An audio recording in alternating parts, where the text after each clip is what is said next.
Alors, il faut poser la question. Et après, il y a un autre scientifique qui nous dit, oui, c'est un truc comme la fièvre du palu, comme le palu, il faut le soigner avec de la chloroquine, et ainsi de suite, ainsi de suite. Ben oui, on sait. Et le président Trump qui dit que d'ici l'été, quand il y aura la chaleur, ça va disparaître le virus. Aïe, ouais, dis-le. Oh là là là là là, la manipulation est vraiment pour le pouvoir politique mondial. Franchement. Alors, Zeyna, je travaillais dans un laboratoire pharmaceutique en France où il y avait des microparticules mortelles qui peuvent tuer des millions de personnes. Je n'ai toujours pas compris pourquoi ils gardent... Attends, je vais afficher plus. Je n'ai toujours pas compris pourquoi ils gardaient ça. Quelqu'un qui veut la paix, quelqu'un, un président, un dirigeant, ou l'ONU, l'Organisation des Nations Unies, ou l'OMS, l'Organisation pour la Santé mondiale, s'ils savent qu'eux, ils sont là pour la paix, la guérison de l'humanité, l'équilibre des mondes, pourquoi eux, ils gardent dans des laboratoires à des degrés de froid différents, ils le gardent au frais, au froid. Pourquoi ils le gardent? Parce que quand on garde quelque chose, ça s'appelle une arme de guerre. Quand on te donne, tu vas t'enregistrer à la commune ou dans un truc, tu te dis que voilà, moi j'ai envie d'avoir un certificat de port d'armes. Tu t'inscris, tu fais tes cours et trucs, on te donne le certificat de port d'armes. Pourquoi? Parce qu'il y a ça, ça, ça, ça. Il y a toujours des raisons pour qu'on te le certifie, qu'on te le donne. Et tu le gardes. Tu peux le garder 20 ans, 30 ans, 40 ans, 50 ans, jusqu'à ce que tu décèdes et ton fils, il va le prendre. Il va le prendre comme héritage. Ça appartenait à mon papa, à mon grand-père, ainsi de suite. C'était un fils de chasse, ainsi de suite. C'est la même chose que les virus qu'ils gardent dans leur coffre-fort. C'est la même chose que les graines, des graines de culture mondiale, avec chaque nom, ils les ont gardées aussi dans des coffres-forts au froid. C'est la même chose, ça s'appelle des armes de guerre. Parce qu'ils savent ce qui va passer plus tard dans l'humanité pour qu'ils conservent tout ça en armes de guerre. Le changement climatique est irréprochable. On ne peut pas retourner en arrière. La boule, l'appui, le bouton est déjà appuyé depuis longtemps et on ne peut pas retourner en arrière, c'est en avance. C'est pour ça que tout ce qui se passe. Voilà. Moi, je sais beaucoup de choses. Je suis messagère universelle, ça veut dire que j'ai des bagages en moi. Mais comme j'ai tout mon amour qui porte sur mon pays, je parle beaucoup plus sur le Sénégal que sur l'occidental ou sur l'universalité parce que moi, je suis fait pour l'universalité. Parler au nom de tout le monde, au nom de l'univers, au nom de toutes les nations et tous les peuples. C'est ça mon message. Je ne suis pas prophète, je ne suis pas sainte, je ne suis pas ci, je ne suis pas ça. Je suis juste là pour vous passer un message et c'est à vous de le comprendre. Quoi? Voilà, nous on est formés comme ça dans notre école.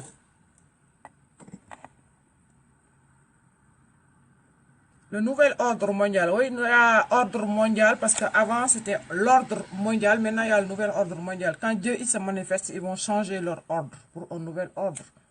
Mais Dieu ne leur montre pas leur face. Il ne montre que à ceux qui changent l'ordre mondial à un nouvel ordre mondial. C'est pour ça que ça a changé.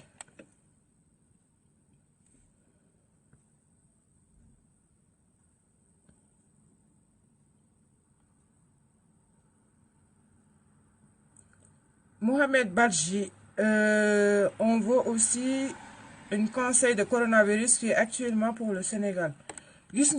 Mohamed Badji, vous en fontons. Déjà ce tour moo ngi tudd Mohamed teg ci Badji yow yaa ngi Badji bi Badji bi mooy laajal sa yaay ndax daana la jox ndiwa kinin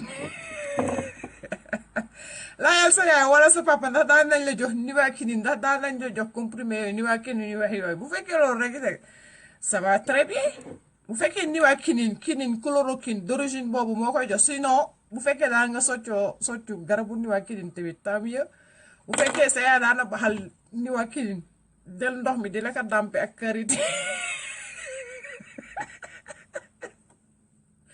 peut-être am nga anticorps yi am nga défense yi am na gaa yoo xam ne am nañ ko mais dañuy jóg ne cocc ñooñu rek la ñu xaar ñu wax ndax dañ leen a piqûre ndax seen anticorps ñoom ñoo leen défendre parce que France ñoom xam nañ nouvelle boobu 12 personnes yi nga xam ne dañ leen annoncé ne ñoom ils ont eu le truc mais ils sont guéris alors comme gars yi dañ ko waddal ci baatin ci seen baat xam parce que am na journaliste boo xam ne mu ngi leen topp ci loolu pour ci répondre donc ñun ñu ngi xaar rassemblement puzzle yooyu yëpp pour xam voilà loolu du dara genre sibiru la rek la boo xam ne virus la boo xam ne mu ngi nekk ci ñun ñëpp saa yu yàlla joxe éléments yi rek comme changement climatique bi dafa am nag da ngeen di xam ne yooyu yëpp nag ça existe le climat d'avant n'était pas que le climat d'aujourd'hui man damay saaga chaque jour bu tawee wala muy ñu koy wax ci sax muy neige damay saaga chaque jour parce que je sais que c'est pas le climat qui est en harmonie avec nous notre être sur terre kii Facebook bi bokkul ak kii ne man bàyyu yaayam ci wérul waaw wéru ma man yàgg naa kaa wax di yow yàgg naa wax ne man dama possédé bi dama am ay rab wéru ma nañ ma yóbbu Sénégal rapatrier ma ndëppal ma ndax ma wér ñaa ma bàyyi sàngara si tux si bàyyi tux gi ne ashadu an la ilaha illallah wa ashadu anna muhammad rasulullah ma waat tuub def yëpp ba léegi ngeen bañ ne lu ngeen ma cotiser pour yóbbul ma Sénégal léegi leen bàyyi leen ma may happiness rek nekk pëlipa mu jéegum ñay di toj seen dëjëw ndey rek sëriñ seek xaadir yeeg confrère yeeg c'est de yàlla way kañ lampe buy toj lumière buy toj ci confrère yi mu ngi ñëw nee naa leen man kun fayekun la bul buy ñëw la muy koy gis muy delluwaat ci bët bii 6e sens la muy delluwaat loolu ngeen xamul waaye am na xalif buy dugg ci lumière buy dugg ci taal takk bés bu ñu leen xamee leen ne yàlla fi ngeen teg ne fa la yàlla nekk wala seeni sëriñ fa la ñu nekk ngeen toppaleen bés bu ñu leen waree leen foofu mooy yoonu safara mooy mattami taal safara bu kerogee di ngeen yuuxu dëj seen ndey wala ngeen tirer seen balle dans la tête parce que dootu leen ko mën a supporter vivant parce que gor du toog ci kaw suuf gor bu bés bi jotee gor du toog ci kaw suuf bu ngeen di woote gor ngeen te deretu gor mooy daw seen yéen si seen yaram jour boobu na ngeen katta seen ndey xaru ngeen dee bu kerogee xam nga nan leen di juger vous avez rien compris sur cette vie et on vous recycle pour une autre vie ou bien comme c'est terminé on va réincarner votre âme sur un de vos gosses que vous avez aimé ou que vous avez détesté de vos enfants ou vous ne l'avez même pas mis tous ensemble et vous avez pris des enfants au-dessus des autres, eh bien Dieu va incarner cette âme dedans. Nous continuons de katta sen nday illa yawmi diini si seen diini ba ñu yóbbul safara seen nday voilà noonu la ñuy dundee safara ci kaw suuf safara ak àjjana mu ngi ci kaw suuf man maa leen gën a tenge fuuf seetuma ay view de mais dëgg moom saa yu ma prédire rek di ngeen toj seen cot nday gis ko ouais parce que loolu dafa tuuti te dama sori ci prédiction yi te wàcc gi dafa war a wàcc daal mais buy wàcc dina wàcc en même temps voilà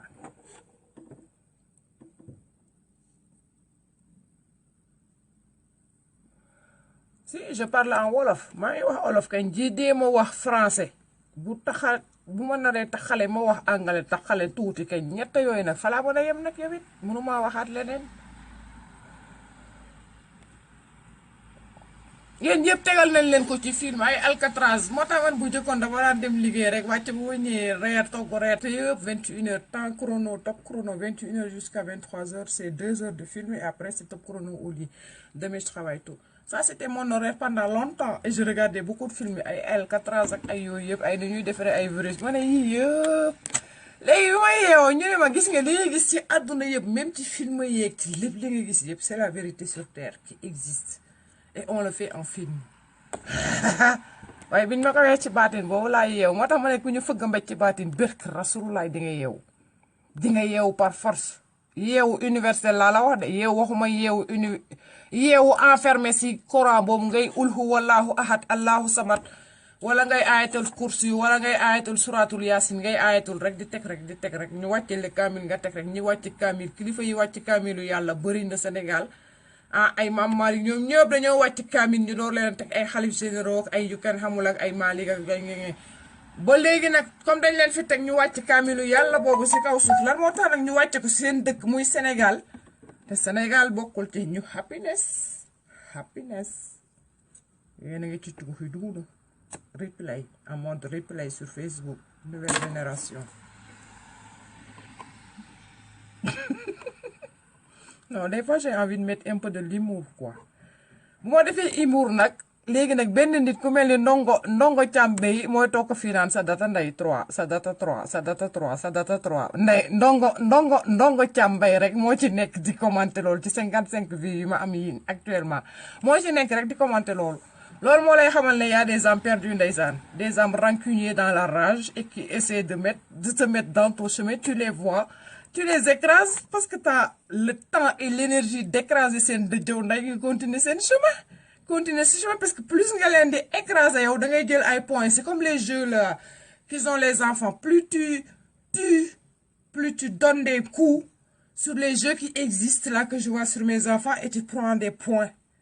C'est la même chose que le monde divin, que le monde spirituel.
Tak kenn du ci wax kenn du ci teg baat gis weddi bokku ci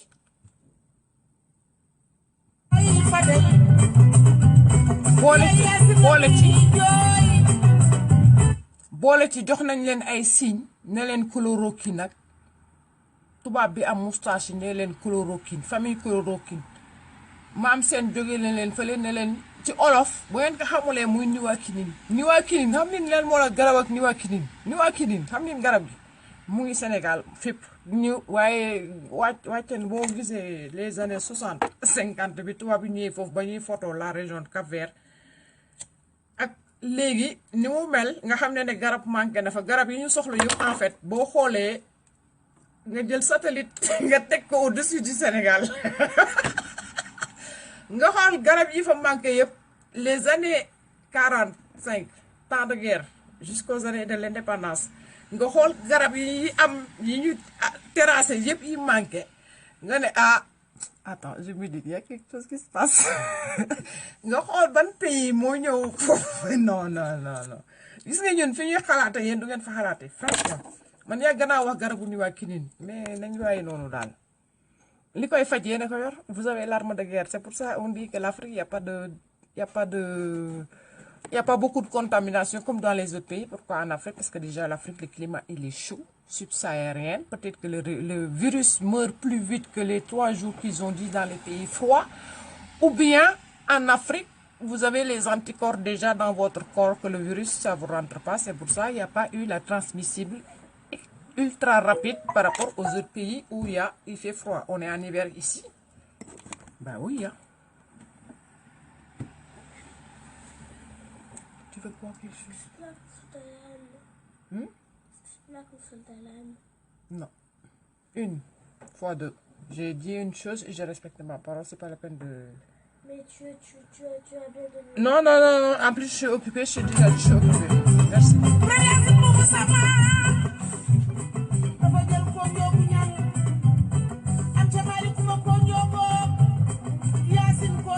yow nga ne waan mu ngi Sénégal coronavirus xanaa yow déggoo ñu ngi affiché chaque fois am na coronavirus man sama yoon daan nekk si coronavirus am na Sénégal am na chaque fois sama yoon daan nekk si coronavirus man sama habitude bi ma yor depuis 1 an 2 ans du ma ko dépassé sama salaire bu weer bu dee comme Sénégal bu ñëwee da ngay dem uti ravitaillement pour 1 mois wala 20 jours minimum wala 25 jours man loolu laay def damay jéem a début mois man dem jënd sama garde-à-vous lépp courir je suis tranquille un peu au moment bu ñu naan ay coronavirus sama yoon nekku ci fi ñëw nekku si bu ma waree génn lu dem poste wala dem fenn damay dem ñëw duggaat sama kër j'y pense même pas c'est en fait ce qui m'énerve le plus c'est quand j'ouvre ma page et je veux voir les infos de ce qui se passe je vois. Allez, un truc sur les animaux, coronavirus, un truc sur YouTube, les animaux, autre chose sur l'eau, coronavirus. En fait, ça occupe tout et moi, ça m'énerve, Comme que vous aimez que toutes ces infos, moi, ça me touche émotionnellement et ça m'énerve. Moi, j'ai demandé à toute énergie qui rentre, que ce soit béni dans la lumière. Béni dans la lumière, que ça retourne à sa source d'origine. Parce que ce n'était pas dans ma pensée, mes paroles et mes actes. Comme c'est des pensées qui viennent d'ailleurs et qui me polluent moi, mon âme, mon énergie à l'intérieur, et je demande que ça soit un retour. Voilà. Devant moi, derrière moi, à ma droite, à ma gauche, au-dessus de ma tête, en dessous de mes pieds. Tous ces éléments qui m'entourent. Bénédiction. Maintenant la même ci Facebook ak énergie bi voilà coronavirus bi yéen a ngi ak solution bi Sénégal am ngeen garabu niim wax nañ leen ko maam seen wax nañ leen ko maam ça s'appelle grand-mère ou grand-père la scène et c'est la première fois qu'elle est dans une scène apocalyptique sur Facebook. Et elle vous parle de la nivaquine garabu niim. Donc la scène, vous l'avez. La scène est au Sénégal et chez vous. Dem leen jël garabu niim baxal ndeyam ba mu sap jël waxuma nag ngeen gor garab yi nag comme moo leen di produire protection nag da ngeen koy caresser vénérer ko balaa ngeen di katt seen ndey dem di vénérer ay sëriñ yu toog ci ay photo yi dem leen vénérer feuilles yooyu garab yooyu cet arbre avec ses feuilles qui ont des vertus du coronavirus allez le vénérer cet arbre, pas ces marabouts-là qui vous présentent votre Coran, vous le vénérez ces feuilles, vous prenez ces feuilles, vous priez d'abord, vous demandez la permission à l'arbre. C'est ce que je fais moi quand je vais dans la forêt. Je prends du bois, je prends une pierre, je prends quelque chose, une fleur, je demande la permission à la terre-mère, à cette végétation. Je te demande la permission de te retirer par mon amour. Alors, priez avant de prendre tout ça. Bon, c'est pas grave. Dieu, il sait que vous n'êtes pas encore à ce stade-là. Mais si c'est juste pour vous soigner parce que vous avez la peur, peut-être ça marche pas, parce que la peur, elle est toxique. Les arbres, les plantes, les feuilles, ça guérit. Les cure-dents, ça guérit. Les graines, ça guérit. Plein de choses, ça guérit. Et en plus, ça protège contre les séismes, contre beaucoup de choses. Voilà. C'est pas les sapins là ou les arbres occidentaux là. À chaque fois, il y a du vent à 120, 130 km/h. Il y a les arbres qui se cassent la gueule. Ils ont planté plein d'arbres. C'est tout vert, mais les arbres, ils tiennent pas. Parce que c'est des arbres qui ne sont pas enracinés au fond de la terre pour souder, pour faire comme une toile d'araignée avec leurs racines pour tenir la terre. Quand il y a un séisme, ça ne bouge pas. Non, ils ont les mauvais arbres. Vous avez les bons arbres, mais par votre mentalité, vous détruisez toute la nature, vous détruisez les arbres. Ah bah ouais, regarde, 120 km/h, il y a les arbres qui tombent sur des voitures, il y a un mort, deux morts, ainsi de suite. Parce que j'ai vu quels arbres ils ont plantés, j'ai vu l'origine des arbres et j'ai vu la profondeur de leurs racines. C'est des racines qui ne tiennent même pas. À chaque fois, les pins, les sapins, les hêtres, le bois de hêtre, là, tout ça, ça tombe, ça se casse la gueule, ça ne tient même pas.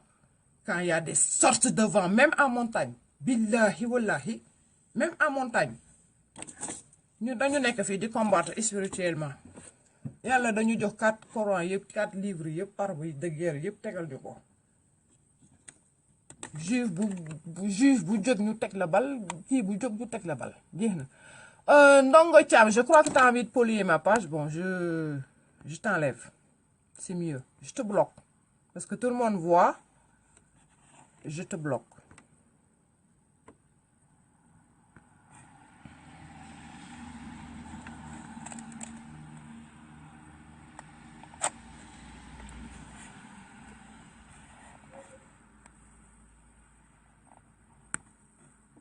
Voilà, bloqué dans ce dëjëw ndey Ndongo Thiam Bey parce que tu pollues vraiment ma page. Tu es le seul qui pollue la page, comme ça je te bloque et on se souviendra de ton nom par rapport à ce live. Coronavirus.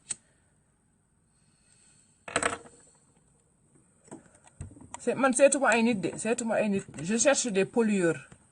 Ceux qui viennent juste pour polluer parce qu'ils viennent avec une tête de mule, avec une arme, et tout ce qu'ils voient, c'est t'envoyer un mot, mais pendant 20 minutes, 5 minutes que tu parles, ils ne t'écoutent même pas, ils t'envoient juste le mot.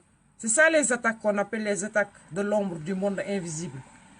Ces gens-là, tu sais qu'ils sont juste pour là, et tu les bloques, et tu passes au-dessus. Il y a gana passer au-dessus, c'est ces sérigne, ak sa yaay, ak sa ndey, ak sa baay, ak sa président Macky Sall, ak sa gouvernement, ya gana toj sen dëjëw ndey, yéeg si sen kaw toog si sen dëjëw ndey, buñ ma mënaloon dara ñu rapatrier ma. Président Macky Sall ak seen confrères yi ak seen xalif général Serigne Mountakha buñ ma mënaloon dara, bon rapatrier nañ ma bu yàgg. Kii dañ naan yaayam ak baayam dee nañ amatul kenn. Ñëpp bërgal nañ ko moo des Suisse. Sénégalais la. Daa am ay rab. Ngeen rapatrier ma bu yàgg si seen dëjëw ndey. Doomaram bi nga doon sa cott ndey. Voilà. Jëlal boobu. Comme tàngal nga sama xol nag nañ toog dans quelques jours là. On va voir qu'est-ce qui va arriver au Sénégal.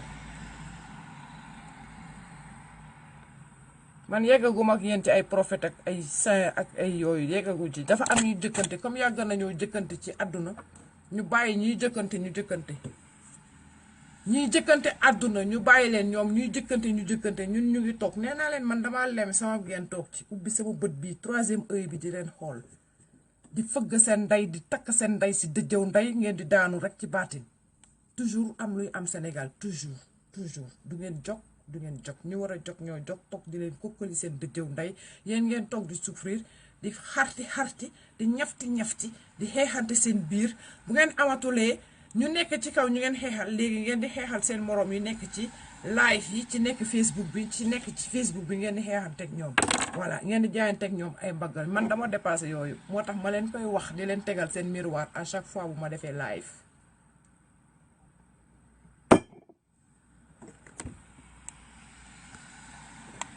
Voilà. John Diawara, pourquoi nous insulter? Man insulté wu ma leen yéen ñi ngeen di dugg sama live di ma seetaan insulté wu ma leen ñi may insulté si baatin laay waxe ak ñoom xam nañ ñoom ñi may waxal ñan lañ. Bu fekkoon ne comprendre loo ne abi dafa nekk ci baatin ak zaahir buy wax nga defe ne man bu ma lay saaga yow mii tudd El Hadji Laye wala Silla Préci wala John Diawara wala Ndoya Biba Diagne je sais pas quoi ngeen defe ne yéen ñi bippe pour seetaan ma yéen laay saaga franchement man ci baatin laay waxe supériorité laay waxe parce que ñi may waxal xam nañ ñan la bu fekkee ne damay wax en l'air wala damay wax ak ay dof c'est pas grave mais en tout cas lu ma katt ndeyam wax ma prédire ko ci Sénégal mu ngi am lu ma prédire France mu ngi am lu ma prédire Australie mu ngi am lu ma prédire chez la reine d'Angleterre bi nga xam ne jël nañu caat mi mujj ci doomi janaa yi yóbbu ko Canada pour kooku mën a am place parce que kooku moo yore étiquette moo niroog la reine d'Angleterre ba ñu mën kaa appuyer léegi pour mën a équiter la reine d'Angleterre xamuñu ne yàlla ci famille dina jël benn nit teg ko ci yoonam jël ñi si des ñëpp dugal leen safara di leen mbugal seen dëjëw ndey xamuñu loolu loolu de laay mooy sama métier mooy moom lay liggéey fii moo tax faale ma leen yéen sénégalais yi. renseignements généraux am na Suisse ñoo ëpp renseignements généraux yàgg nañ ma dégg ba ñu ñëw di ma visiter fii sama kër na man tu prends l'herbe vendue en Suisse. renseignements généraux yi am nañ fépp am nañ Sénégal am nañ Suisse am nañ France am nañ ñëpp te ñu ngi ci am na renseignements généraux yoo xam ne ci réseaux sociaux yi rek lañ nekk pour repérer des gens des terroristes des djihadistes ceux qui sont prêts à faire des bombes des attentats ceux qui militent au nom de l'islam et qui ont la rage la rancune et trucs tout ça ils regroupent tout ça ça s'appelle aussi des renseignements généraux qui existent ici en Europe. Vous faites que man djihadiste là, voilà, c'est pour poser des bombes. Ils ont qu'à venir me chercher. Moi, j'ai que ma bouche. La bouche que je dis des choses et ces choses se passent. Moi, c'est ma arme de guerre. Même quand je suis enfermée de la bouche, je pense, je ferme les yeux en méditation, il se passe des trucs. Waxatuma ñu tëjal ma sama gémmiñ te boobu ba léegi mën ngeen a wér Sénégal pour tëj gémmiñ ñu voilà.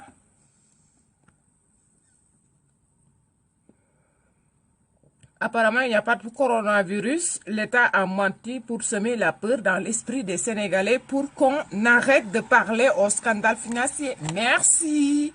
C'est mondial. C'est pour calmer les gilets jaunes.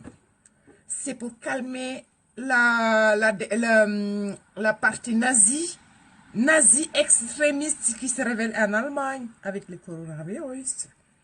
En France, c'est la même chose. En Angleterre, c'est la même chose. En Russie, c'est la même chose. De partout, pour calmer, on pique un virus et on propage. Tu as vu les médias? Les médias ont allé beaucoup plus vite même que les ministres de la santé d'un pays. Un pays républicain avec un ministre de la santé qui doit dénoncer virus ou attaque quoi que ce soit au niveau sanitaire. C'est un ministre de la santé qui a été élu par le peuple. Appelé ministre de la Santé qui doit donner cette dénonciation. Eh bien non, c'est Macky Sall, le président de la République dictateur. Ça veut dire qu'il n'y a plus de République, il n'y a plus de... C'est la dictature, c'est moi qui le prends, l'information, c'est moi qui va le prendre en main. C'est ce qu'il a fait Macky Sall. Voilà. Ils ont qu'à me foutre le coronavirus dans mon corps, ils ont qu'à venir le faire sur moi. Ils ont qu'à venir. Parce que je saurais que c'est un virus qui a été foutu sur moi. Alors, ils ont l'antivirus, ils ont qu'à l'enlever après. C'est tout. Parce qu'ils ont l'antivirus. Ils ont l'antivirus quand un médecin avec sa barbe, il dit qu'il a la chloroquine. Les Chinois sont venus au Sénégal pour vous raser tous vos arbres là de chloroquine et l'amener étudier. Ils savent que voilà, c'est ça, mais ils ne sont pas éveillés les Sénégalais et on va leur mettre l'antivirus pour voir qu'est-ce qu'ils vont décider. Eh bien, c'est les marabouts qui décident, qui vont mettre le Coran sur la table. Tout ça, c'est des tests. Mais yéen yeewu leen fi may waxee du ngeen ko comprendre Anta Aboul yàlla de xam na ne huile d'olive bio nag la préféré que huile d'olive normale industrielle moom de lay tocc mi ko parce que dama amee eczéma toppam cité lañ ngay wax toppam cité mooy toppam ba si cité bi yàlla ba mooy les montagnes de Sion dama topp yàlla ba ci montagne de Sion moo tax ñu ne man del diwoo huile d'olive. L'olivier, c'est écrit dans la Bible. L'olivier. Christ a beaucoup parlé sous les oliviers avec ses disciples. Jésus.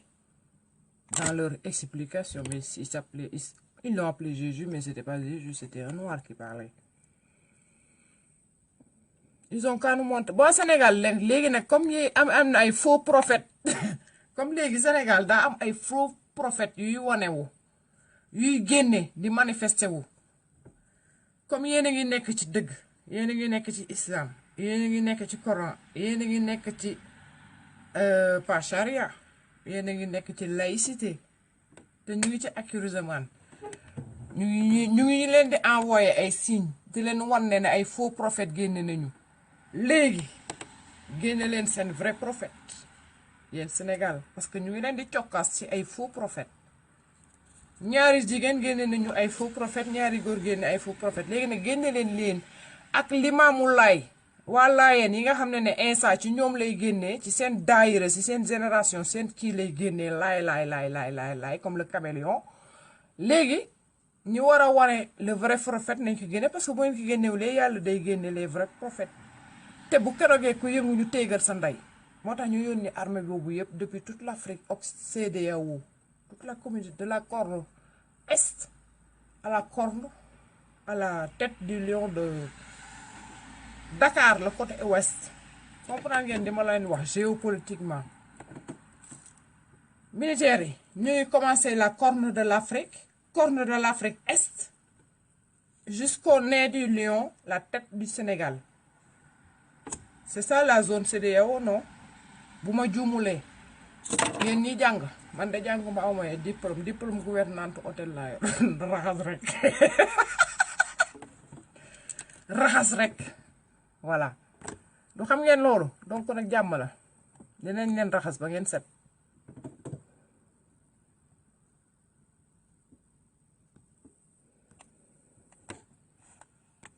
Aaron yaay je pense que ne yow yàgg nga ma suivre léegi damay commencer trier dans mon truc damay commencer di trier parce que imbécile yoo xam ne depuis 2 ans yaa ngi wax ak ñoom ñu continuer di la kokkali léegi dama leen di trier bu ma leen trier nag le jour ji nag sama page nag day set parce que jour bi léppay set lépp war a set page bi day set léppay set àndandoo bi set am yi set ni nga war a àndal ce qui se ressemble s'assemble même si on ne te croit pas c'est pas grave mais on continue à faire des miracles jeex na voilà léegi ñëpp lay trier tout le monde c'est le moment de trier. Ce n'est plus le moment de dire non, je laisse tomber, j'attends, c'est pas grave, non. Des fois, quand l'énergie de trier, de la rage de trier m'emporte, je trie. Au fur et à mesure que je continue mes lives. Voilà. Parce que doomu haram rek mën nekk doomu arme de guerre. Dafa am doomu arme de guerre ci Satan, am doomu arme de guerre ci lumière yàlla. Donc ñaar ñooñu bu ñu dajee bu la doomu arme de guerre ci yàlla xamee repérer la di la bàkku comprendre loo dara léegi danga koy bàyyi teg ko ci fi nga ko war a teg te nga continuer sa mission parce que ñun ay missionnaire lañu ci yàlla dégg nga moo tax lu ma wax mu am lu ma wax mu dal ñaaw naa sama kanam ñaaw na tuxkatu yàmba naankatu sàngara caga bi kii di dugal ay nit ci këram ki nga xam ne këram dafa salte yooyu yëpp dama ko enregistré ci ay clé USB teg ko ak sa bëñu jàngar jeeg façon yu nekk dégg naa ko mais garaawul man am laay waxal du nit laay waxal du fans laay waxal c'est les âmes qui me répondent qui me poussent à regarder tel live ou tel live parce que c'est l'autre âme qui t'attaque invisiblement mais il ne comprend pas. Alors yooyu lay déglu moo tax bu ma jógee ci kaw nit di toj sa dëjëw ndey un jour ou l'autre doo ko sax comprendre parce que je communique avec les âmes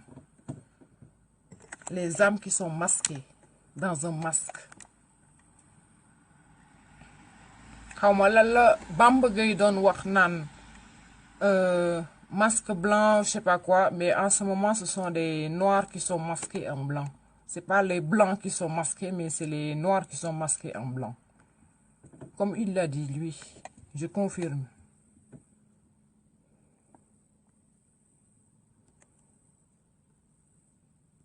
Man belatuma séduisante. Nous avons séduire. Moi, séduire. Man, dama sauvage. Moi, Donald Trump dans les prophètes sauvages. Je suis devenue sauvage. J'ai dépassé l'âge de séduire, l'âge de convaincre par la beauté, par la séduction, par les manières et par tout ça. Mon arme de guerre est à l'intérieur de moi et ça se voit même à l'intérieur. Moi, je le vois même à travers la vidéo que je vois. L'être qui est derrière moi, je le vois. Je l'aime et je l'embrasse, franchement. Donc, je suis plus là pour avoir comme arme de guerre la séduction et tout ça. J'ai dépassé ça.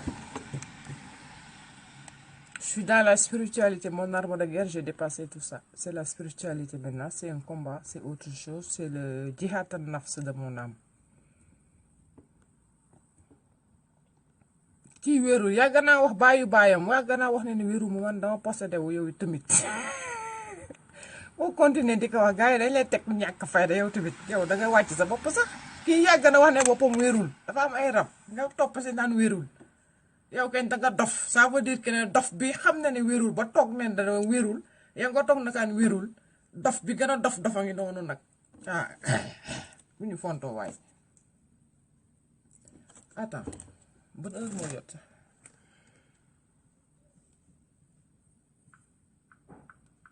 ouais la porte il y a un bruit là qui me bon nañu gëjante gisante très très bientôt inchallah tout va bien message rek lay envoyé xam ni ma war a tàngal weer di tollu comme temps yi coronavirus bi moo xew te sama jëkkër ci côté santé lay liggéey alors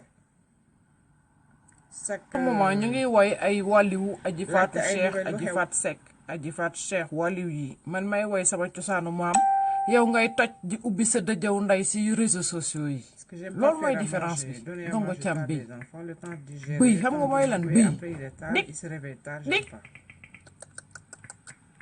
nga jox ko mu lekk yaa toj sa dëjëw nday yow mérité loo lu dul sa am bu katta sa nday deewee ñu réincarné le bëy xam nga bëy mooy lan jàppal boobu sa yaay bu liggéeyoon woon du toog man ma sama yaay liggéey toog ci baatin di wax ak man ci baatin may toj sa cott nday yow ndongo ci am béy sa yaay bi ci dund liggéeyu ci baatin ñi liggéey ci baatin dañuy dem toog ci kaw di wax ak seen doom ñi nekk ci terrestre ci suuf si di wax ak ñoom ci baatin di leen déy ñu naan on parle en France en Europe en Occident dans le côté psychologique sanitaire on parle de gens qui te parlent dans les oreilles quand t'entends des gens qui parlent des oreilles on les appelle des schizophrènes comprendre on va voir mais schizophrène en Europe ça veut dire que c'est pas schizophrène au Sénégal parce que tout ce que j'ai prédit au Sénégal et que je prédis pour la France que je prédis dans d'autres pays du monde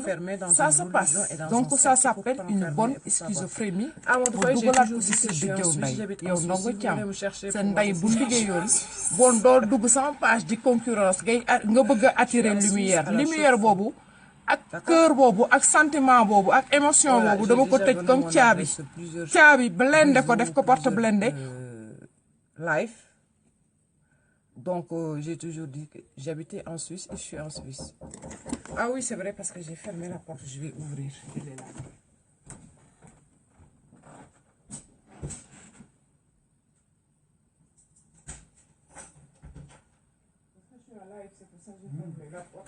je sais qu'il rentre.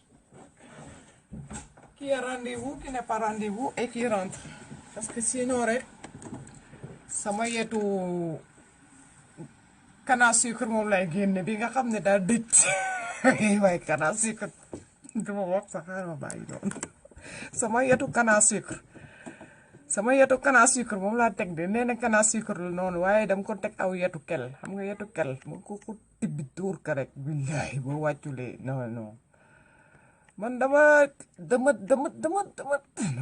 j'ai même pas envie de parler dañ may bloquer ça pour que je dise ce que je suis dans ce côté là on me bloque je peux même pas sortir un mot par rapport à ça c'est pour ça que je suis bloquée ñëw leen rek moi j'ai toute la liberté d'expression la liberté de parole la liberté de me guérir parce que y a pas un psychologue ni un psychothérapeute qui peut me guérir je peux juste ouvrir et me vider l'énergie, les mots, tout ce que j'entends qui me travaille, je peux le vider que dans ce réseau-là. Et le réseau, comme il est large, c'est une toile d'araignée et c'est de l'énergie qui va sur tout le monde. Au temps du Christ qui a été crucifié sur le bois, on ne pouvait pas passer l'énergie de partout. Mais les âmes et les pensées qui étaient pour y étaient. Aujourd'hui, on vous a mis une technologie qui est beaucoup plus puissante que le temps du Christ qui a été crucifié pour que l'énergie se disperse au niveau universel. Kun fayakun. Allahu Akbar. Amadou Faye naka waa Espagne. Espagne mooy espoir day leen dund ci espoir day leen dund rek ci espoir parce que am na ay signes yu bari yu nekk Espagne par rapport au mysticisme donc nag day leen dund ci espoir te bu leen dund ci au nom de espoir ci seen xol moo ëpp doole foofu espoir de au nom de man espoir bi ma doon dund sama xol la jógee moo ma gën a poussé pour ma réussir dans la vie teguma woon photo marabout wala photo leneen bañ naa ko bu ñu ma ko joxee ne ma def fa sa salon wala def ko ci kii ma jël ko def ko photocopie def ko pièce d'identité dugal ko sama pochette tourné ko à l'envers dañ ne ma naa ko yor rek waaye du ma ko exposé de yor bi rek moo am solo voilà noonu la ñuy xeexee ci baatin pour nga wane ne yaay kenn voilà xam ne ndayu kenn gënul kenn baayu kenn gënul kenn sëriñu kenn gënul kenn xalif généralu kenn gënul kenn ay duul la rek ñi fi nekk ñëpp xam nañ ne wooteew ju sëñ Touba waaye sëñ Touba yëre bi mu fotowoo benn yëre benn photo kese xam nañ yëre boobu sax fu mu jógee pour te dire waa murit yi sëñ Touba photo boobu mu fotowoo xam nañ gars yi sénégalais ñoo gën a xam sax ñun ñu nekk Europe yëre boobu fan la jógee ku ko jox sëñ Touba ba mu sol ko jour boobu yëre boobu ñu plier ko fii def ko ay plissé si manche yi xool leen manche yi ngeen zoomé ko dañ ko plissé ñaw féminine la du masculine du bàyyi laxaatu féminine bi nga xam ne danga koy coupoti teg déedéet dañ ko plissé jigéen la ñuy plissé marinière ak yooyu ak tay baas ñun ci baatin la ñuy gisee ci baatin la ñuy waxee ci baatin la ñuy génnee dégg du ay duul moo tax ku ma teg duul naa ko teg duul woowu tourné waat ko dangaat ko tayle ko waat ko koltaar ko guli ko dukalaat ko mu rombaat fu sori point. Je suis déjà mariée Kocca Barma man ku may draguer rek da nga repp ci yàlla pour man parce que yàgg naa ko wax je vis avec quelqu'un mon mari qui soit marié sur papier parce qu'il y a des gens qui vivent en concubinage sans papier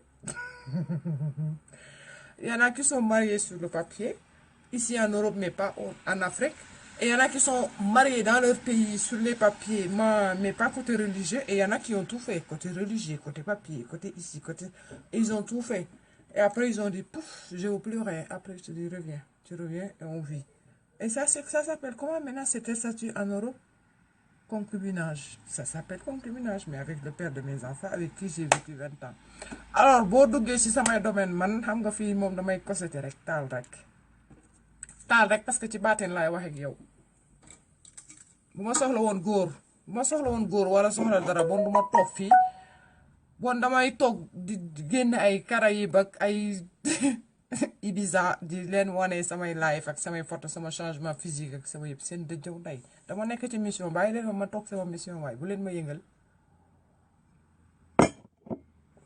wax leen ci coronavirus bi nekk Sénégal wax leen ci seen garabu niim yi nekk Sénégal wax leen seen ancien garabu palmier yi nga xam ne dafa newoon orné woon bord de mer te amatu fa léegi ay usines ñoo fa nekk ak ay lac cessé de sel ak ay usines ak ay pollution ay lépp wax leen ci loolu voilà man fii bu ma fi nekkee damay kaas samay droit man fii dama koy kaas bu ma gisee lu normalul ci Suisse dama koy wax jël nañ ma ginaar confisqué ma ginaar ma war ko ñu ma ko ñu ñoñal leen 40 militaire am ka grave exemple la woon rek ma publier que biir Suisse te bu ñu vérifier jour beeg date beeg biñ ma confisqué xam nañ ne douane lañ ma confisqué bu morto bii buñ ko xoolee seen ordinateur dinañ ko gis parce que lépp ñoom dañuy gis nga fii Suisse li nga wax la ñuy dem vérifier ndax dëgg la wala du dëgg kese parce que lépp dañ ko def ci ordinateur même 10 ans après sax ba ma leen ne j'ai été opéré une fois en Valais en 2013 xaw ma ban année dañ ko de vérifier retourné waat année ba ma leen ne liggéey naa France telle date à telle date et de telle date à telle date dañ ma demandé sama contrat de travail lépp la ñuy vérifier pour dugal ko ñoom seen ordinateur. Pourquoi? Et vous croyez que la Suisse est neutre? La Suisse n'est pas neutre. N'est pas neutre. Parce que si je dois toucher un salaire, je peux aller vivre en France, toucher un salaire et vivre en France et je ne suis pas dans le territoire suisse. Mais ce sont des conventions qui ont été signées ici. Yéen xamul leen li ci biir toog leen rek di toog di mbawti di mbëfi di rëf-rëfi way xamal yow sa loi ak say droit si ce pays quel qu'elle soit qu'il soit dans la communauté européenne mais sauf la Suisse. La Suisse c'est le seul pays qui est neutre, qui est le pays neutre, le caché, qui a signé des conventions et il faut savoir quelles conventions avec tel pays qui ont été en accord ou pas. Pourquoi sa neutralité n'est pas mondiale. Voilà. Bu leen ni fonto ñun dañu toog ci ab nen fi ñu naan apocalypse fa lay jóge te ñu bind ko ci bible bi muy Sion fa lay jóge. Sion am na France, Sion am na Suisse, Sion am na Israël ñett yooyu ban la ci ñetti Sion yooyu ban la ci moo tax ñu réeral leen même ci Sion au niveau de l'apocalypse biblique. D'où va partir l'apocalypse biblique? Il y a Sion Israël, il y a Sion en France, il y a Sion ici en Suisse et c'est lequel? Est-ce qu'il y a un Israélien qui vous parle de l'apocalypse biblique en Israël et de vous prédire en même temps ce qui va se passer là depuis 2 ans? Non. C'est moi qui viens de Sion et de Suisse et de vous ai prononcé l'apocalypse biblique.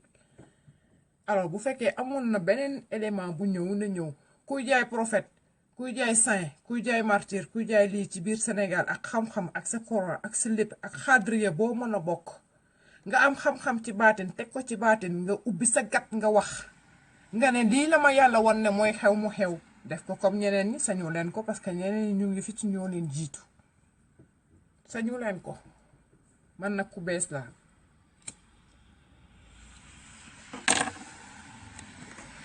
voilà je vais vous laisser.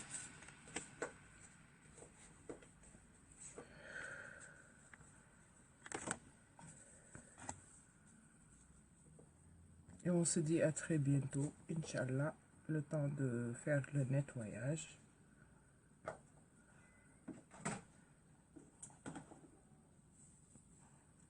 Voilà, 2 personnes que j'ai nettoyées sur je sais pas combien de vues aujourd'hui, ça va très bien. Et il y en a d'autres qui vont regarder cette vidéo. Après, donc, ça va très bien. Voilà, je vous dis à très bientôt, Inch'Allah. Et prenez votre coronavirus avec toutes les nouvelles qui se passent en ce moment au Sénégal. Macky Sall qui vient de vous annoncer le coronavirus, alors que ça doit être parti du ministre de l'Intérieur, du ministre de la Santé, qui doit annoncer tout événement concernant la santé. C'est Macky qui a pris le privilège de vous annoncer. Voilà, ça s'appelle encore la dictature. Donc, faites attention à ce coronavirus, ça s'appelle comme le paludisme, et le paludisme, voilà, le paludisme, ça s'appelle fièvre sans toux, parce qu'il y en a qui peuvent avoir la fièvre sans la toux, ça s'appelle le palu, et il faut le soigner avec la chloroquine. Moi, je suis allergique à la chloroquine, alors soignez-vous à la chloroquine. Parce que moi, ça fait des années que je tombe pas malade, franchement. Si je tombe malade, c'est spirituellement, c'est énergiquement que je tombe malade parce que mon cerveau travaille beaucoup, l'énergie, et des fois, je mange pas les aliments qui vont avec. Et comme je m'éveille sur ça, donc ça va très bien, mais n'empêche pas, il faut vraiment écouter ton instinct. L'instinct est plus fort que la foi. L'instinct, à l'instant présent, ce qu'on t'annonce comme danger, comment ton instinct va le prendre, ça c'est beaucoup plus fort que la foi. La foi, c'est autre chose parce que la foi a été trimballée, recyclée, remodelée dans beaucoup de religions pendant des siècles et des siècles dans nos âmes. Mais l'instinct, elle reste, et ça c'est beaucoup plus puissant que la foi. Donc, votre instinct, vous ne croyez pas à cette maladie, vous ne croyez pas à ces virus, vous ne croyez pas à ces créations, ça vous guérit et c'est beaucoup plus puissant que quiconque, que quoi que ce soit. C'est réel. Bon, quoi, je suis vraiment au top de mon top ce soir. jaa ngeen jëf ci bëñ yu weex yi waaye lii lépp ndax na non bu ma ñëwee Sénégal nag naa jamuwaat parce que sama jamu bi dafa wàcc gisoo man damay jamu woon ba sama ci ñuul kukk gisoo gisoo jamu bi fii daa dañ billaahi am na maire bu ma jamoon Sénégal yàggamti naa li gis ngeen li ma xoromee samay bëñ sans dentifrice ak li ma ko charbon ak bicarbonate ba mu weex a tal lenn rek moo ma dese nag xaw ma kan moo may jam man de ñeme maa jam sama bopp parce que xam naa ni ñuy jamoo xam naa ban lan ngay utiliser pour jamu parce que boo jamoo guérison la aussi pour tes gencives moo tax ñun Afrique bu jëkkoon dinañ dund lu yàgg te duñu am sax bëñ buy metti ni infection de dents ni bëñ bu dañ doon màgg ba màggaale ak suñuy bëñ yépp c'est de yàlla parce que dañu amoon ay produits naturels yu doon utiliser tous les jours tout le temps au quotidien pour notre beauté parce qu'on était là pour l'amour c'est la beauté on soignait notre beauté par rapport aux arbres aux plantes aux choses naturelles mais tout ça a été exterminé l'exterminateur voilà quoi c'est pour ça il y a le film l'exterminateur il y a des choses naturelles moi si je me brosse avec Signal ou toutes sortes de marques de dentifrice même j'ai essayé la pharmacie biologique tout ce que tu veux j'ai toujours mal aux dents. Et si je utilise la chose naturelle, il n'y a pas de dentifrice, il y a juste du sel, charbon végétal et de la bicarbonate. Mais ça enlève les tartes. Combien d'années j'ai fait un live avec des dents chocolatées, marron, ouais, parce que je savais déjà, cette période-là, j'avais pas le temps. Je sais, quand tu sais, tu restes avec ton savoir et tu avances dans autre chose. Voilà. Quand tu avances dans autre chose et tu te soulages des choses, et maintenant, tu peux dire oui, maintenant je prends la chose naturelle et j'utilise ça et pour ça. Voilà, tout simplement. Moi, ils se précipitent dans leur cerveau, dans leurs pensées, dans leurs paroles et ils posent leurs actes. Rien à foutre de leurs actes.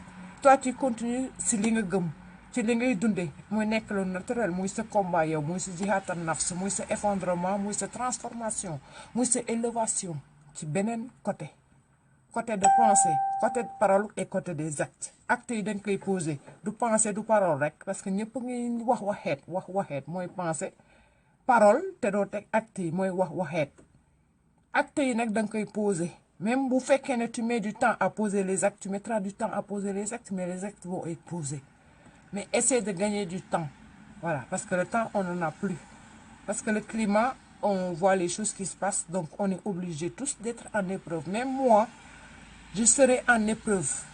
Vous serez en épreuve, moi aussi je serai en épreuve ici parce qu'on est en Occident. Tous les Sénégalais qui sont en Occident, aux États-Unis, dans les autres continents que le Sénégal seront mis en épreuve. Man maa leen ko waxaat ci nii muy ci ne voilà survie. Alors lu leen neex nag wax leen ma voilà quoi. Je vous laisse et on se dit à très bientôt, Inch'Allah.